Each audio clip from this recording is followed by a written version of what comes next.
요즘 IP 방법으로 캐시를 트랜스퍼 해주겠다고 하면서 그 A4 용지에 페이퍼에 바탕은 까맣게 하고 그 할자는 하얀 할자로 하면서 이제 IP 넘버도 적고 그다음에 캐시도 얼마가 간다. 근데 이 특징을 보면은 샌딩 방크를 보면은 뭐 도이치 방크 아니면은 바클레이 이런 식으로 뱅크 이름만 있지 그 뱅크에 이제 누구가 보내는지 이런 것이 안 적혀 있습니다. 그리고 그 밑에 보면 어카운트 넘버가 이렇게 나와 있고요. 이것이 한 3년 전에 국내에도 많이 돌아다녔죠. 그 어떤 한 사람이 그 이태리 계통 사람하고 연계가 되어 가지고 국내 이 IP로 캐시를 트랜스퍼한다 해가지고 여러 사람들이 피해를 입힌 경우가 있습니다.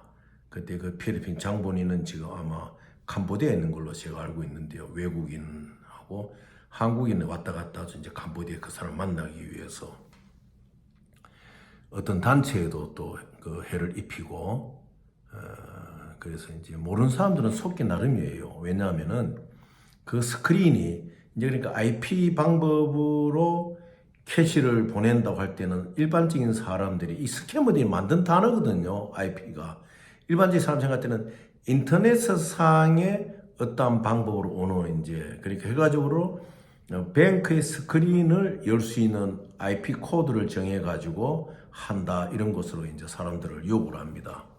그래서 모르는 분들이 피해를 많이 입었죠. 한 3년 전에.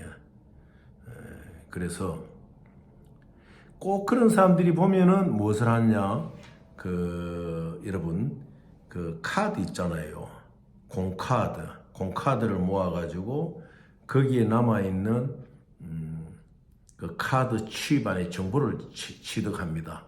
그래서 그 정보에서 또 시렉션 해가지고 해킹을 이제 시도하는 이제 그런 일을 하는데 주로 보면은 이태리 쪽하고 이쪽에 파키스탄 이쪽 사람들이 많은데 여러분들이 주의를 하셔야 되는데 이제 이게 왜 이제 우리 사람들이 잘 속는거야 할 것 같으면은 우리 통신사 블룸버그가 있잖아요. 블룸버그가 이제 베리파이 하거나 이런 것을 그 블랙 스크린으로 나타낼 때가 있어요. 어떤 인슈트루먼트나 어떤 캐시에 트랜스퍼 되는 내용들을 이제 블룸버그의 스크린이 보면은 까만 바탕에 이제 흰 색깔로 이렇게 점이 나오거든요.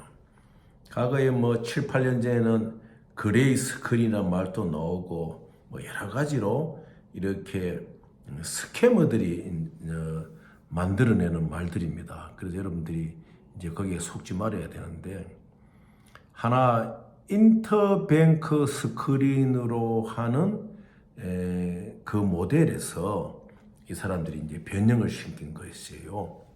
인터뱅크 스크린은 뭐냐? 일반 스위프트 상으로 트랜스퍼 되는 방법도 있지만은 돈을 보내는 A란 뱅크와 또 받는 B뱅크 어떠한 뱅크 인슈트루먼트를 이슈한 A뱅크와 또 받는 B뱅크 사이에 윈도우 타임 언제 우리가 만나서 이 서류를 베리파이하고 하자는 걸 정합니다. 정할 경우는 반드시 A란 샌더뱅크가 보내는 금액에 버금가는 것을 B뱅크가 받는 B뱅크가 거기에서 그 어마운트에 대한 POF를 세워야 돼요. 프로 펀드를 뭐 저쪽에서 100만 불짜리 SBS로 서로 컨펌 해가지고 트랜스퍼해서 이쪽에서 자금화 시키기 경우에 받는 B뱅크에서는 반드시 100만 불에 해당하는 프로 펀드를 세워줘야 된다. 그럴 것 같으면은 받는 사람이 반드시 20%에 30% 정도의 크레딧이 있어야 되거든요. 그래 20만 불이나 30만 불 돈이 있어야 돼요. 그러면은 B란 뱅크 받는 뱅크에서 이걸 받기로 결정하게 되면은 보내준 SBLC나 이러한 캐시를 보내줄 그 은행에 통보를 해가지고 윈도우탐을 정하죠.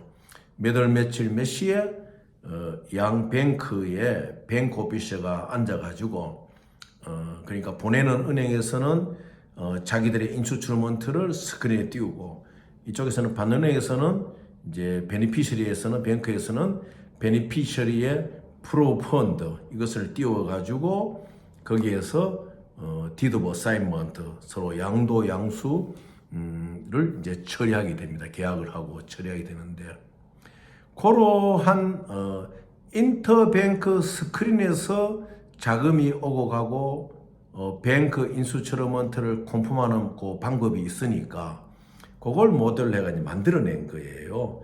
IP 방법으로 여러분들에게 103 캐시를 보내겠다. 그거는 일반적으로 보낼 수가 없는 거예요. IP로 보낸다는 이 말은 은행의 정상적인 업무가 아니고 스캐머들이 만든 거예요.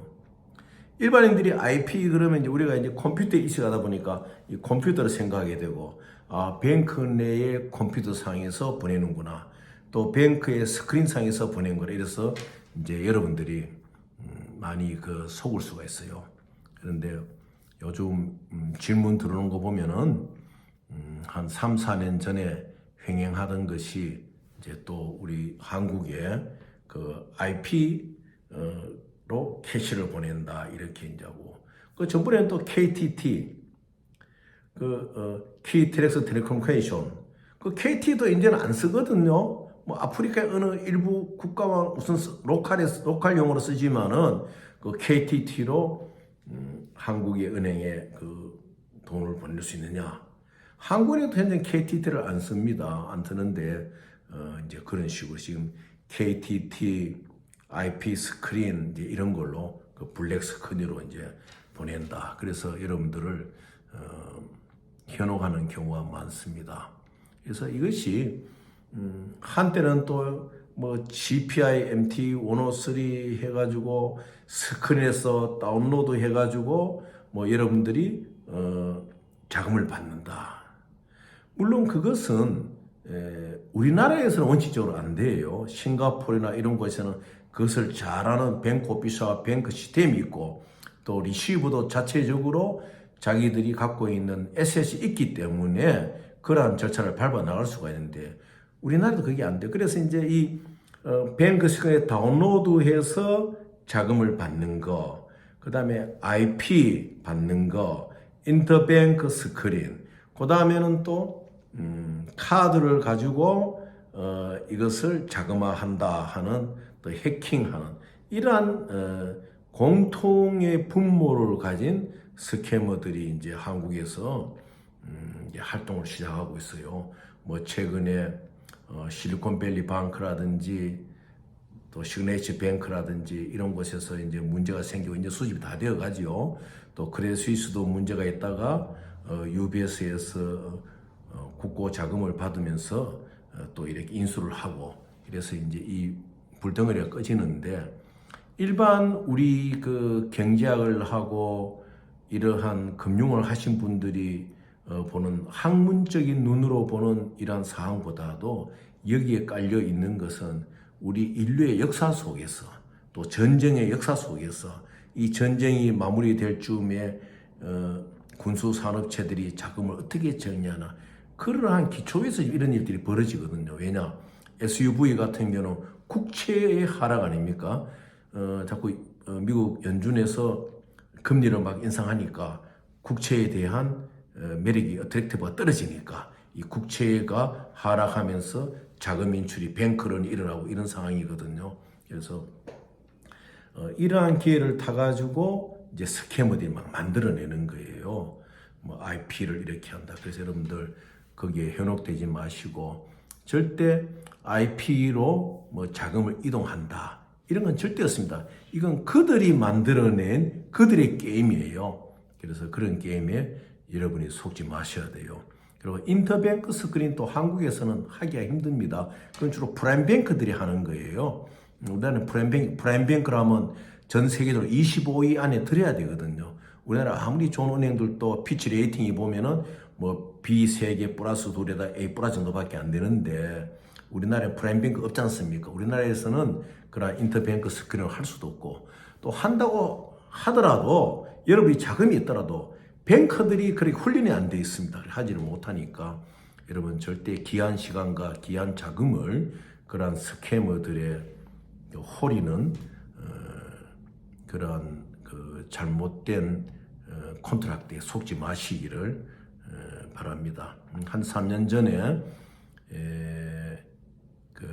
지금 캄보디아에서 활동을 해요. 이태리계 사람이 활동을 하고 있는데 한국에 몇 명이 그 사람이 큰 자금을 갖고 있다 이래가지고 IP 방법을 가지고 사람들을 현혹을 했어요. 그래서 피해자도 좀 있고 그랬었어요. 그래서 여러분들 다시 이게 또 이제 움직이니까 제가 염려가 돼서 말씀드리는데 IP로 캐치를 전달한다 이 방법은 없다. 그것은 스캐머들이 만드는 방법이다. 이 국제 지금 금융의 혼란을 틈타서 스캐머들이 만드는 방법이다. 그래서 여러분들 절대 거기에 그 눈을 두거나 귀를 기울이시면 안 됩니다.